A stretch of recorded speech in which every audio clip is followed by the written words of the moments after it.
Try that. Let's bring it down. Okay. We're good. Okay.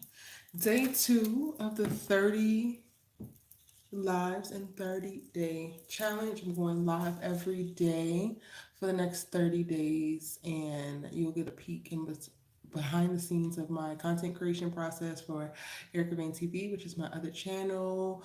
Get some of my thoughts.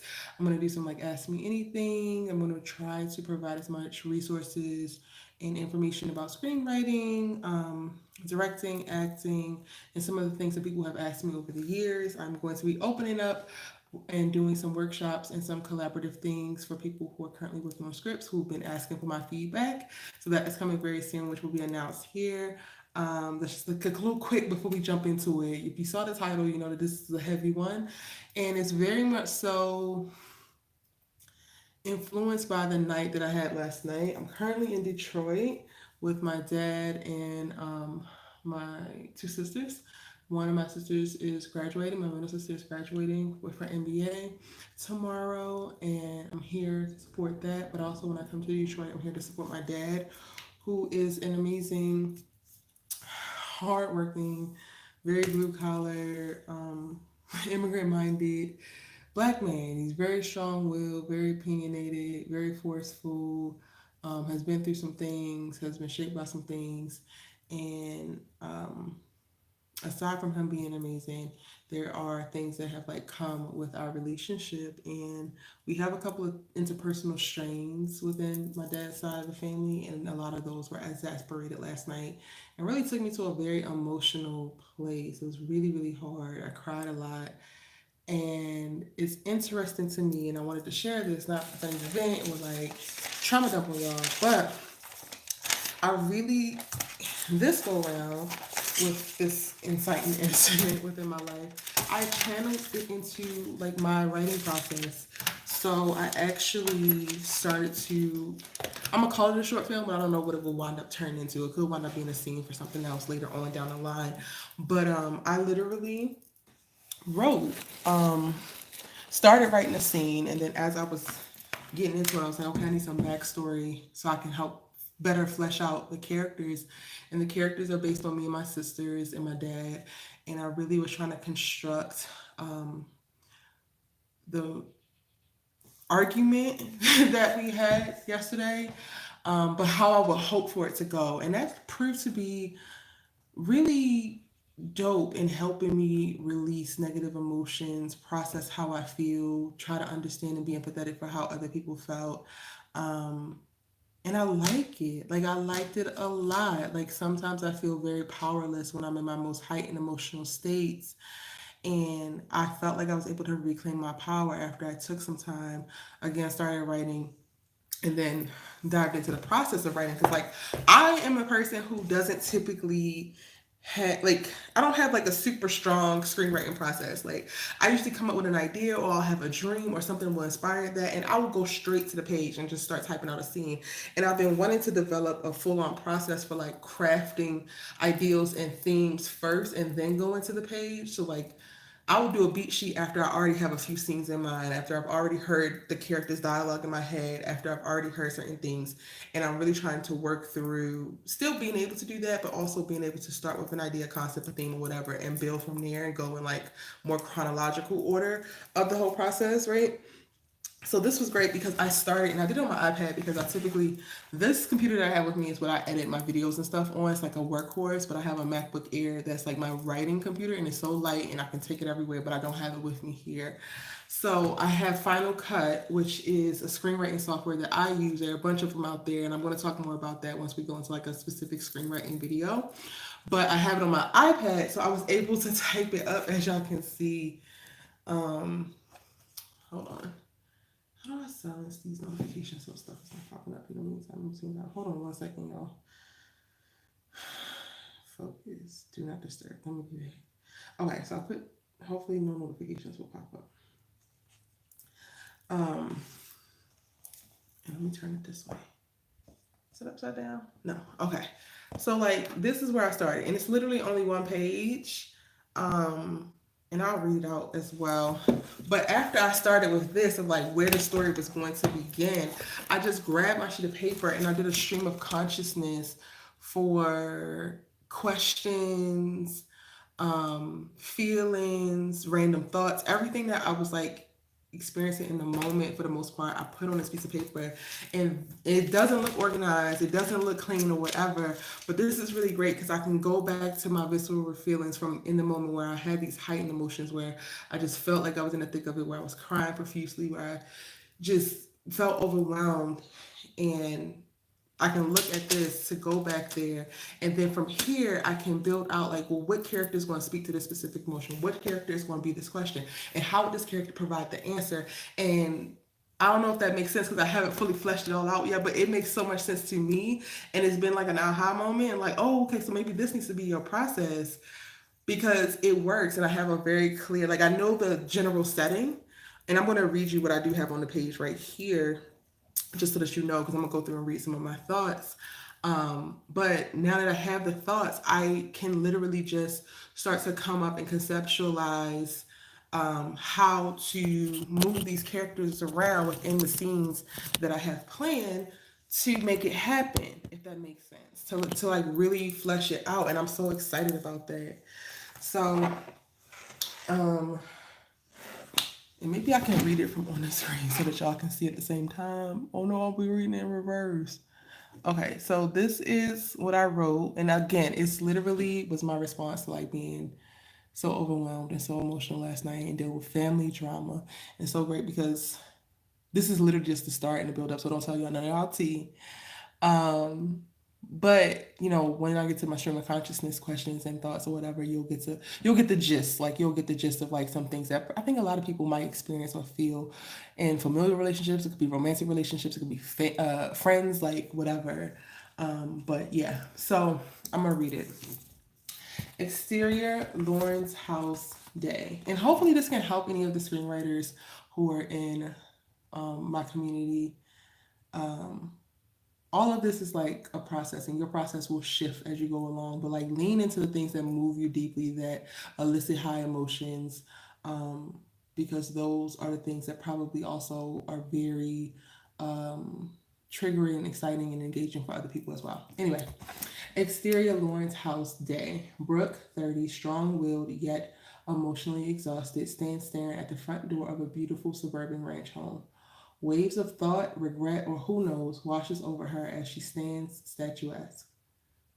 Brooke, hey, then, too eager, a beat. What's up? Judgmental.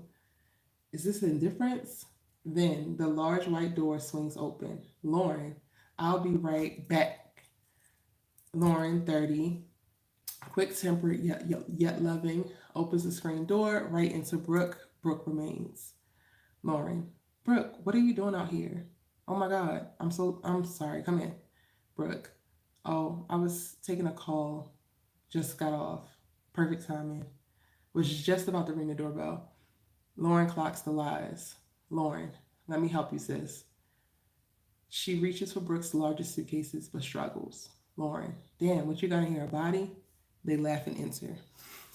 Okay, so and I'll show this to you so you can see. It's so simple. It's like really I just wanted to figure out how to introduce the characters and start to build the tension, but also still build the familial vibes because it's going like what's going to happen is going to mirror like what all went down last night for me and my family and like this crazy emotional visceral argument that just hits everybody so close to home, and I wanted a great place to start so that we can build from there. So I'll put this up for a couple of seconds so that you guys can see it, hopefully. I don't know if it's reversed for y'all though. So I'm sorry if it is, but that's what I have on the page thus far. And it was at the moment after I wrote that last line, I was like, okay, I need to figure out what my thoughts here. What is it that I want to address within this particular script? And now I'm going to read y'all my like stream of consciousness, and I'm going to tell you how I'm going to tie it in, what I'm looking forward to. Um, so here it goes. Nothing in life is perfect. We can will a lot of things to be, but we also can't will just as many things. Your desires for how your family manifests in this world require their input. and effort at best and their consent at worst? Why being emotionally invested deeply in someone's life? Oh, why why be emotionally invested deeply in something like family dynamics when you can only control yourself? What does it say about me that I'm overly invested? What happens if and when it does not work out? You know the best case scenario or what you hope for, but what is the minimally acceptable scenario? Does it depend on anyone outside of you doing, being, or saying specific things? If it does, go back and rework because your minimally acceptable scenario has to only include actions, thoughts, words, intentions that you can control. It won't kill you if your family isn't one big happy family. Is it time to reevaluate your needs and who you designate to try to meet them if they can never meet expectations? What are you asking for from others that you can give yourself? What's the balance between self reliance, independence, and healthy reliance and integration into community? Does this particular hurt more than the desire to stay in relationship? Oh, hey, Allie. Oh, thank you. Thank you. Um, how do you temper the amount of emotional manipulation you are willing to endure for the greater good? I desperately want this to be a scar, and the writing about it is me checking to see if it's a wound. And I'm gonna come back to that because I had a very powerful quote that was given to me from a person within one of my writers group previously, and it has stayed with me for so long and really helped shift my perspective on a lot of things. What now? And then another thing that came up is, at what point do you stop wanting the thing from a person who is incapable of giving it to you? So to go back to the thing I said about I'm desperately wanting for this to be a scar, and me writing this or writing about it is me checking to see if it's a wound. In my freaking writers group a few years ago, a beautiful prolific writer um, by the name of Verena said to me after reading one of my scripts, and she was giving me notes or whatever, and I was super passionate about it because it was my baby. It's like my pilot that is still my baby. It's so close to home. It's a series about love, specifically toxic love, but a little bit more complex and like going into the nitty gritty of like how it manifests, why it manifests on both sides, being fair to both people, even though one person is in a season of doing the other person wrong. Like, how does that actually work? And not to excuse it, but just to help. It helped me in writing it understand myself in the same circumstance, but like help others understand how this is happening in hopes that we can preempt it and we can navigate out of it or avoid it as it happens within our communities, right? But she read my script and I was like pushing back on and so defensive about some of the feedback that they gave me. And she said that as screenwriters, we need to be writing from our scars, not from our wounds. And that hit me like a ton of bricks because at the time, the subject matter I was covering, it was still an open wound. You really can't do much with an open wound, right? You have to bandage it up. It has to have time to heal. But if you have a scar, like I have scars all over my body from various things, but if you have a scar, it's already like the skin has closed up, it has healed, it doesn't harm the touch. If you have a wound, you can't necessarily stick your finger in a wound and poke around and see what's down there. But a scar, you can manipulate, you can do whatever. The visual is there that like something happened and it hurt or whatever, and like you can look to it and know like, oh, this is what this happened in my life. I fell or I broke this or so and so hit me with this, and that's how I got this particular scar. But the fact that it's a scar means that healing took place, and now you're able to go and navigate the world with it. But if it's a wound, it needs to still be protected. You can't really do too much with it. You can't manipulate it. Like, you need to be protective of it, and that means sometimes you need to leave that shit alone so that it can heal, because you can't fully get in and around it to see it, to talk about it, and to relive it again, to write well enough about it because it's still a wound. So last night, as I was like writing, I'm like, yo, this stuff that I'm struggling with my family specifically, like I desperately want this to be a scar. Like I don't want to forget the things that I've experienced, the both negative and positive feelings that I have had, but I've made certain decisions about relationships, and some of them are like, I'm not letting it go. So this is not going to change. So at what point am I shifting in reference to perspective, and am I pushing through to a healing place so that this doesn't affect me in the same way? Meaning it is a scar.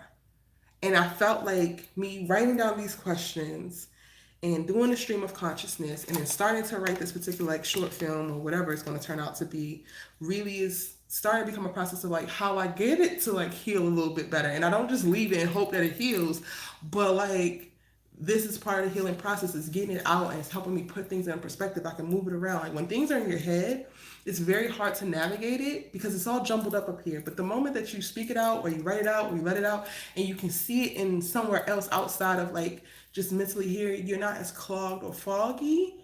And I feel like it just makes it easier.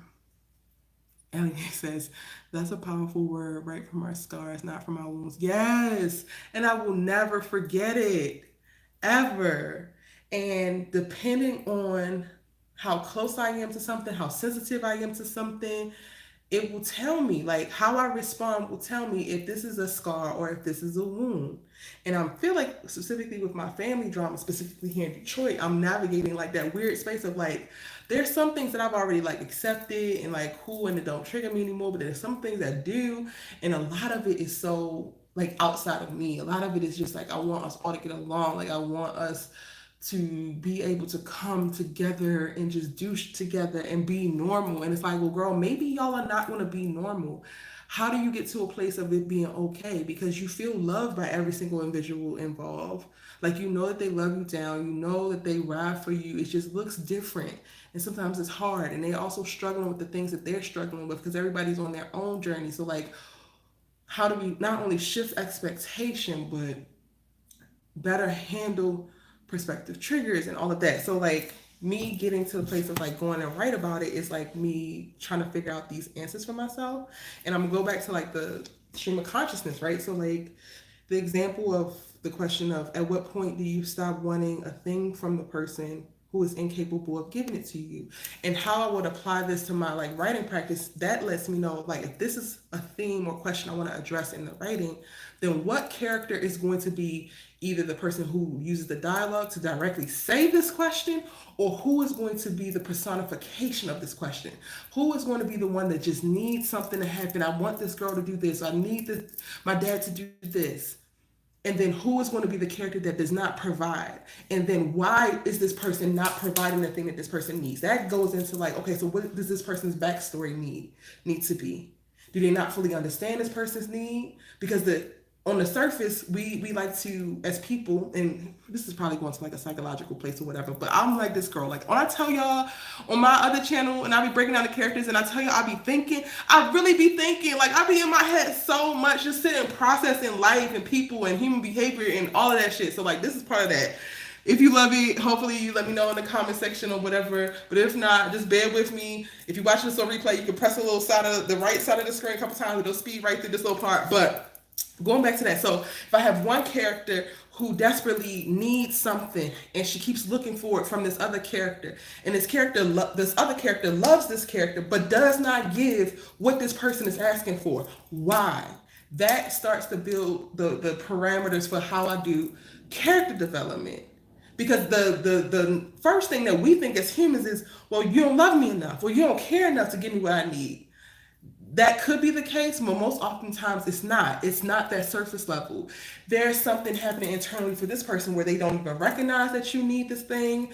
That providing you with that need might start some resentment in them. And like, if I don't get what I need, then why would I give what you need? Or it could be something touchy where if they go to this place and like, let's say the vulnerability, right? Let's say we're talking about two sisters and one sister wants more affection and wants more vulnerability, and the other sister is very cold and stern. It's because she's been hurt.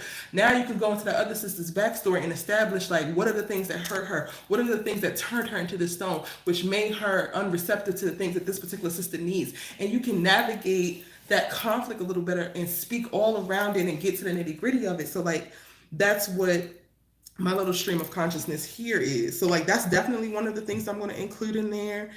Um, the what if it doesn't all work out? That is something I'm going to do there because I know for a fact that where I end, I don't want it to be a picture perfect like fix and like oh we're all hunky dory happy. I really want to finish it off with like how does my protagonist come out happy but hurt, happy with hurt, if that makes sense, because those two are not mutually exclusive. I hope this all makes sense and I hope this feels valuable to y'all. Like I said, I was going live every day and I'm trying to be super authentic and dropped in. Like I'm not premeditating much of nothing that I'm talking about. I'm really just trying to give what I feel called to, and I hope this makes sense. And this literally just came up last night. So for the screenwriters, this one is definitely for the screenwriters. Um, the why be emotionally invested deeply in something like family dynamics when you can only control yourself?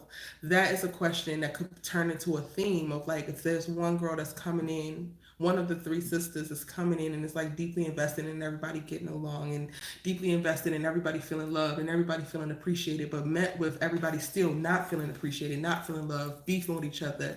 Now she has to go on an internal journey to figure out why does this matter so much to her. And that is something that as a writer I can build out into various actions that she takes or the circumstances and the places that I put her in that helps her to confront what might be her internal why. Like her internal why might be if my family gets to a place where we give picture perfect, then my life could be perfect. Maybe her life is a turmoil mess and she feels like if she can fix her family, she fixes herself. You know? Like so I don't know. I don't know if that makes sense to you guys, but it makes perfect sense to me, and it makes me so excited to like write this and dive a little bit more into it. Allie, you'll write it too if you're still in here. Um, how does your process go as you're like exploring various themes or things that you want to talk about within your work? I would love to know. I got another thing on here is it won't kill you if your family is not one big happy family. So like that means if I want to use that to like reiterate some of the tones and the conversation I'm having around family, it's like this one of the characters being pushed to the place where they feel like they're gonna die, or even question like would they rather die versus things not work out, and like have them struggle with that before as a part of the climax before getting to the end. Um, I really think that this, me doing this and like just saying out my questions and my thoughts just feels so freaking brilliant and feels so freaking right because I can go back to specifically how I was feeling and just really address those things and like think about it from a way that also feels a little bit far, like a little bit removed, which is great.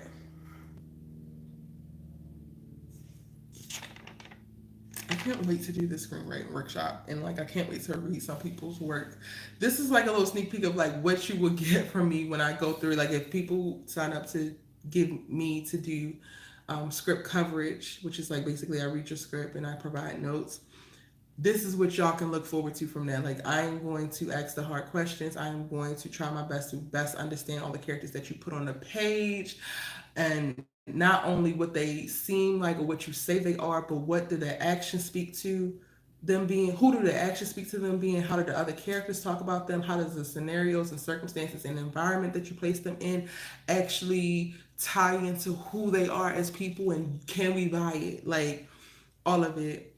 I love it. I live for this. I live for like the nuance and depth thought. It makes me feel better.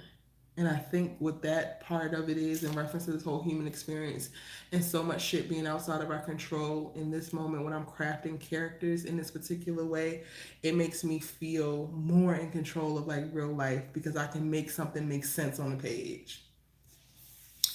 Ellie says, my process is interesting. It's almost as if the characters begin to speak to me before I even have conceptualized an idea.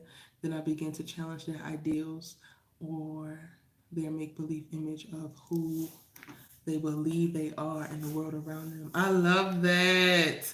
I love that, and I resonate with that so much. Like I get so many moments. I get dreams. Like my very first script that I ever wrote, started writing and wrote, came from a dream. And I woke up and I typed it out in Evernote on my phone. Then went back to sleep, woke up the next day, and transferred it over into Google Docs. At the time, I didn't have screenwriting software, and it wound up being 4 pages, and that's without being formatted. Once it was actually formatted correctly, I think it wound up being like 8 pages or something like that. And I'm like, I did that shit on my phone just because I like had a dream, woke up, and I'm like, okay, this is it. And then also like throughout the day, I'll be like observing people, and then an idea will come to me, or a character will come to me.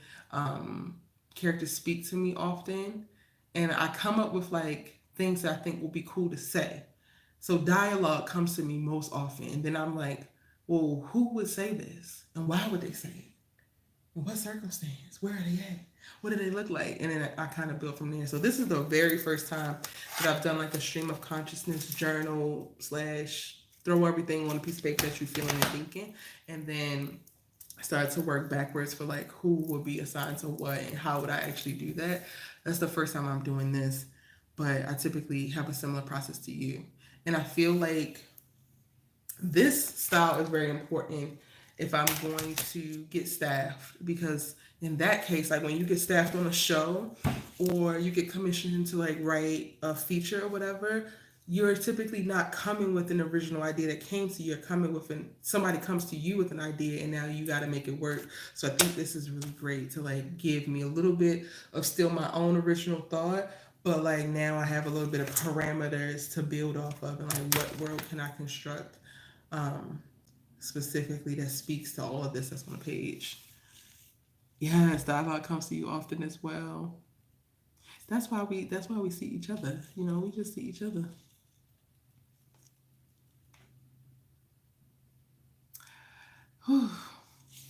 So I'm glad I did this. I was going to do it like right after I had finished writing this. I was gonna go live, and I was still like my eyes were still all red and weird, and I'm like, I did. Only reason why I didn't do it is because it was like 1 a.m. here, and my the app was still showing, because my channel was set up in Los Angeles time.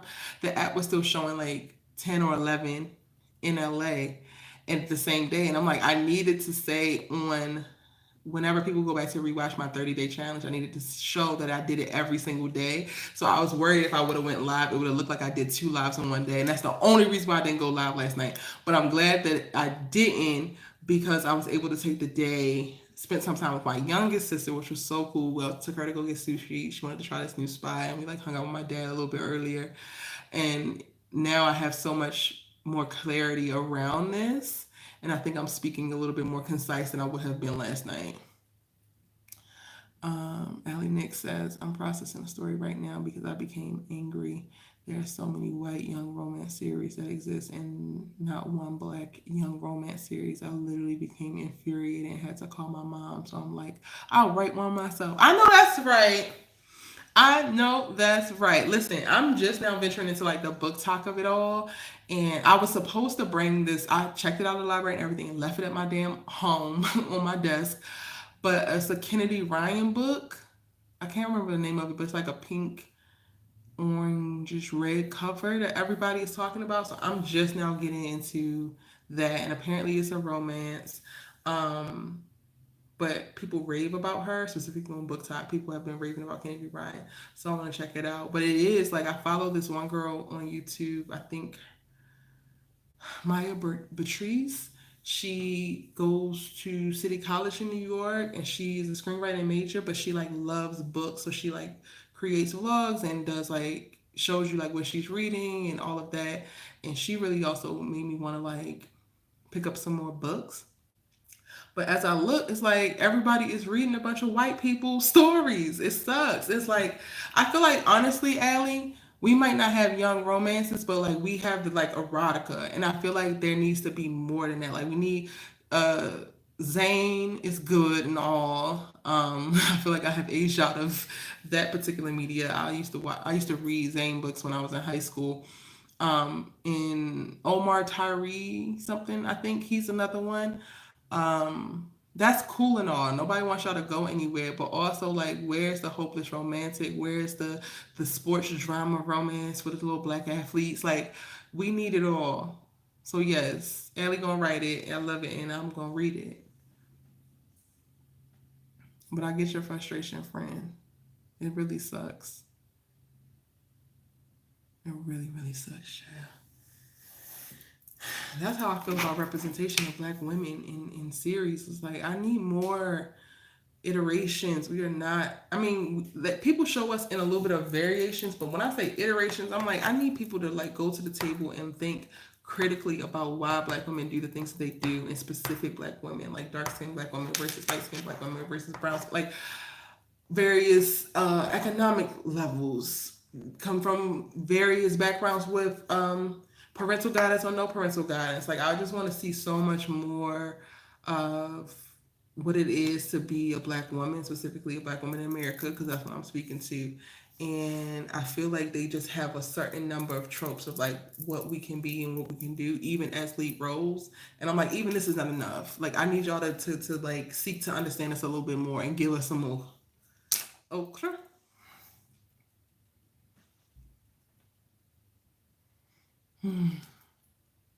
I'm excited to do. Sorry, y'all. I'm gonna break it out.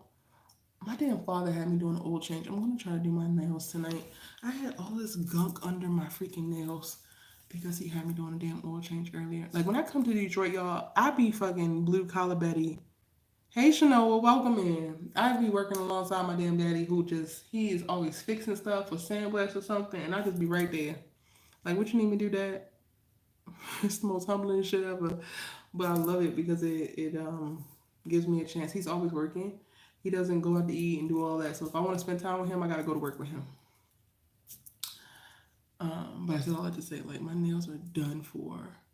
My sister posted a freaking boomerang earlier, and I'm like, oh, you can see some of the freaking under my nails because I wasn't able to like shower and get it fully clean. Anyway, all right, y'all. This was my little moment for screenwriting in the process, or at least where I'm at with the process. Which writing software do you use? You use Final Draft. Yeah, I use Final Draft as well. And I use Final Draft on my computer, but also I have it for the iPad, which is like so cheap on the iPad, but it's the same software, and it's really great. Like, I don't know if you can see it, but it does all of the like formatting and whatnot. Like, if you can see down there, parenthetical, person, setting, all of that, and it like auto format similar. Maybe I should do a tutorial on it. So people who are like, because Final Cut is like, I'm sorry, not Final Cut, Final Draft. This is Final Draft as well, but for the iPad. I use it for the laptop and the iPad. Some people look at the price tag on Final Draft, and it's a lot because it's over $100. But this is like, I don't know if it's like $15 or $20. It's like, if you have an iPad, start there with the mobile version, and you can export it, and it will still be a Final Cut file, Final Draft file. Sorry. And you can open it in regular Final Draft that's on a computer. So, like, if you're a student and you don't want to get that necessarily yet, you can get on the iPad, export it, and then take it to school. And the school has it, and you can still open it and edit it. Other people can open it and edit it. I need to get it for my tablet as well. I didn't even know we could use it on a tablet. Yeah, right now I think it's only iPads, but I don't have a Samsung tablet, so I don't know. I haven't tried. But yes, I love that. I literally was like, okay, I got a story idea and I want to figure this out.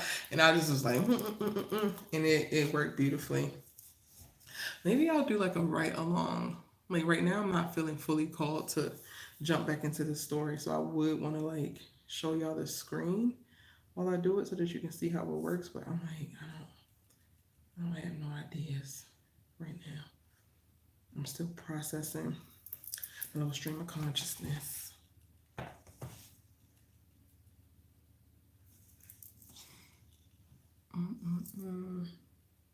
But that, I need to make that as a note, like, right with me.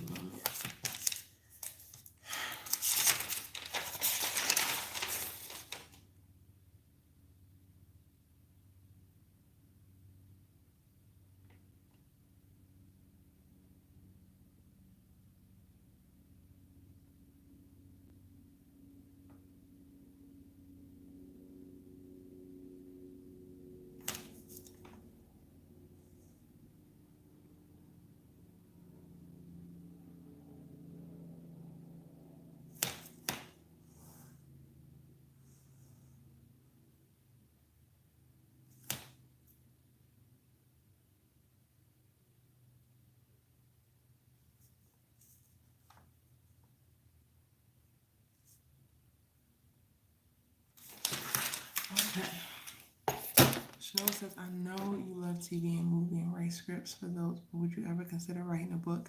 You know what? I actually, in the last 2 months, is the first time I've ever considered writing a book. So yes, I am currently considering it. But before this, I would have you would if you would have asked me, I would have been like, nah, I am not an author. But so much is very similar, and because I have very strong ideals and perspective, I think that it could be really cool if I was able to put it together in a novel. So I am considering it now. Thank you for asking.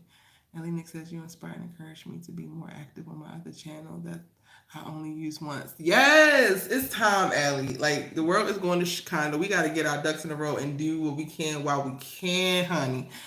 So we jump starting a personal channel here. We're gonna get back super active over on Erica Vane TV. I also have a gaming channel which I haven't promoted yet because I haven't done much of nothing. And all I really play is The Sims. So like I'm going to be posting on there probably towards the end of this month. I don't ever be having time to play Sims, but I love it so much. So like that channel is going to be a thing. um, and then I also have a channel coming called Erica Van Explains, which is going to be more of like specific how to's around things in reference to productivity and production and like super detailed. This is how you do this. Just because I couldn't figure out like I'm gonna do some things here and give y'all general overviews or whatever, but like the how in depth I want to go, I couldn't figure out like how to integrate them into these current channels. So I have two channels that y'all know about, and then the other stuff we're figuring it out, and we're gonna utilize it. Like we have been blessed with too much talent, too much lived experience to keep it to ourselves, and that's what I tell myself. Like it can be a lot of work. Like I'm not saying that any of it's going to be easy, and managing it all is not going to be easy, which is why I'm taking my time and I'm doing what I can where I can.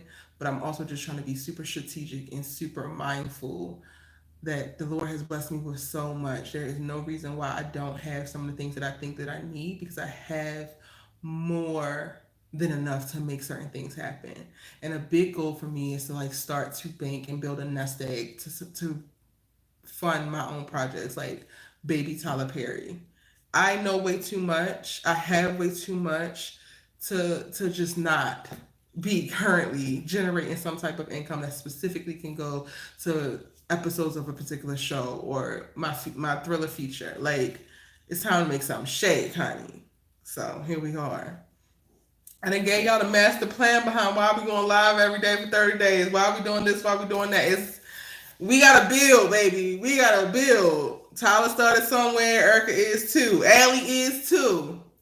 And Zinga, if you watch this on replay, baby, it's time. You said you want to go live on your Instagram. You want to do a challenge. It's time for you too. It's time to build. Chanel, babe, whatever you want to do, it's time to build. Couple 4 channels. The thought of it now, I'm like, ugh, but it's like no pressure right now. Personal channel because you live in life anyway. So figure it out, honey. And Everything TV, you already know what works. You just gotta recommit to doing that. The other stuff is like, okay, I'm also doing this stuff. So as I can fit it in, as I can introduce it, we gonna do it because why? Mine is swell, right? Let's go. Let's go. And with that said, y'all, I think I'm gonna go ahead and get up out of here. I will maybe I'll create a Discord channel for child. This thriller is so funny. Not like funny, like it's actually a comedy, but like no, it's actual thriller. And I didn't think I was a person to like write horror or write a thriller, but it came about because I wanted to explore some tensions that I was having with particular family members and would they be capable of doing certain things. So I started to come up with that idea and it's just like it took off in my mind and I'm really excited about it. Anyway, we'll talk about that maybe later on. But maybe I'll create a Discord channel and I will post like the script and I can like update it as I'm updating it and so that y'all can read it and then I'll take a picture of my notes if y'all want to see that so that you can see like what I wrote down and how it's going to morph into actually being the script. So if that's something that you would be interested in, drop a comment in the comment section down below, and I'll make sure that happens. Thank you, Shanoa. Thank you, Allie Nick, for tuning in for the second day of 30 days of live streams on my personal channel. I've already seen a bunch of people start to subscribe, so that has been really, really dope. I will see y'all tomorrow. And you gotta be subscribed and turn your notifications on so you know when I go live, because I'm not really announcing. I'm thinking about maybe announcing later on and planning it out, but right now I'm not announcing. So y'all gotta subscribe if you haven't already. I love you guys. Have an amazing night. Enjoy the rest of your weekend, and I'll again see you tomorrow.